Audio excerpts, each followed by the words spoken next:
Hey guys, so today I'm not going to jump into Revelation. I'm going to do something a little different, mainly because we got the flu in our house and we've been up for a while. And I was actually just recording this video and had to run because one of the kids was throwing up again. But whatever. What I wanted to talk about today, what was on my heart, I was praying this morning about just how to engage you guys, how to get you guys engaged. Because this is what I hear from a lot of men. I hear from a lot of men in this text thread is, I know I should be spending more time in the Word. And I don't think that's necessarily a guilt thing, like because everybody tells you should. I think it's just an innate sense that we know we should be in the Word. And I think it's because we hear a lot in our lives, like, hey, what's your relationship like with the Lord? You need to have a relationship with the Lord. Keep pursuing that relationship with the Lord. And I know I didn't until I was in my mid-30s understand what a relationship with the Lord even was. Is it going to church? Is it reading my Bible? Is it just being good? I didn't get it. And so I want to talk to you guys, and you guys know me. My drum beat all the time, what I always hammer home is being the Word every day. And this is why. I want to just kind of explain it to you just from a practical standpoint. Is when you first see a woman that you're attracted to, say it's your wife or a girlfriend in the past, I don't know. Some of us in here are divorced, so I don't want to just assume it's your wife. But there's an initial attraction, and she's beautiful. She's alluring to your eyes. It's calling to you. It creates a desire in you. And if we just stay at that stage of desire, it's very surface level, very superficial. There's no depth.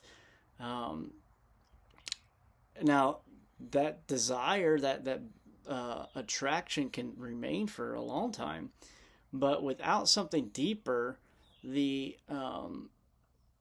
difficulties of life and the difficulties of relationships will just start to, that won't ever be enough. That surface level will just start to, your eye will wander, or your heart will wander, or you'll just kind of grow a bitterness or resentment. And there won't be that deep level relationship that you can have with your wife, okay? Now, how do we deal with that, right? How do we get closer to the girl that we're attracted to, that we have a desire for? Is we date them, we court them, we communicate with them, we talk with them, we do things with them. Now, can we do things with Jesus? Not really. I mean, we can't go to the movies with Jesus, right? But we do communicate to him through prayer. And so we need to have a robust prayer life where we're communicating to him. But here's where the reading of the Bible comes into play. 95% or more. I mean, I'm not kidding. Like it's this high up there. The way you're going to hear him respond back to your prayers is through his word. It's just the way he communicates with us. He went through great pains to create a Bible for us that has so much historical proof and validation we can't deny it. And it's his word communicating back to us. And so that's why I'm always saying be in the word. Why? That's our conversation with Jesus. And that's how you form a relationship. That's how you go deeper, is you converse, right? One of the best pieces of marriage advice I ever got when our marriage was just starting to come out, you guys, if you listen to my testimony, you can hear all that. But we were just starting to come out of the rough patch, but it was still really missing the beat. As my pastor, Marshall, he said, you guys just got to communicate. You got to talk about everything. And I mean everything. Like, what's this belt look like? Hey, my hair feels funny. What's my ear look like? Like, what do you think of this shirt? You just talk about everything. And it's like just the silliest things, but whatever is on your mind, instead of internalizing it, you externalize it to each other. You just start talking. And before you know it, you communicate about everything and you become each other's person. And that intimacy gets really deep, because there's a pattern of talking to one another, okay? And as you go deeper in that relationship, your marriage gets deeper, and that desire, I still find my wife gorgeous. I am still very much physically attracted to my wife, but there's such a deep, deep system of roots and intimacy with my wife because she's my person. We communicate. We talk all the time about deep things, shallow things, nonsense things, life things. We talk about everything. So then when the stresses of life come in, it doesn't separate us. We actually forge together and know, like, we can face this together. We do it much better together, okay? And so, like with Jesus, if you just keep it service level, that desire, that innate desire to want to be in the Word, it's always going to be there with you guys. Why? Because that's the drawing you to, hey, I am something desirable but you got to come get a relationship with me. Like, you have to talk to me, and I have to talk back to you, which means you got to be in my word.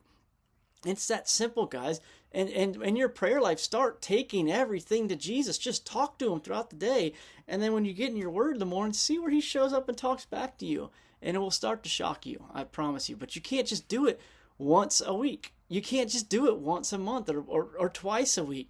If you talk to your wife that much, your relationship would always be stagnant. And after 10, 15, 20 years, there's going to be such a divide between you and your wife. It's not really anything but a transactional relationship at this point. It's just, you're just there existing together. And I don't want that for you with your walk with Jesus. I want you to have a real relationship. I don't want that for you with your walk with your spouse either. So if you aren't communicating with your spouse, learn how to do it. It isn't hard. And I can teach you how to do like deeper communication, which is really fun. But with the Lord, just start talking with him, guys. Start praying and then get in the word every day. I'm not saying you got to do 10 chapters a day. Some days you will. Some days you'll do half a chapter. I don't care. Just be in the word so you can hear from Jesus, okay? And that's how you're going to go deeper in your walk. All right, signing off today because I got more throw up to go clean up and I still got work to do and everything.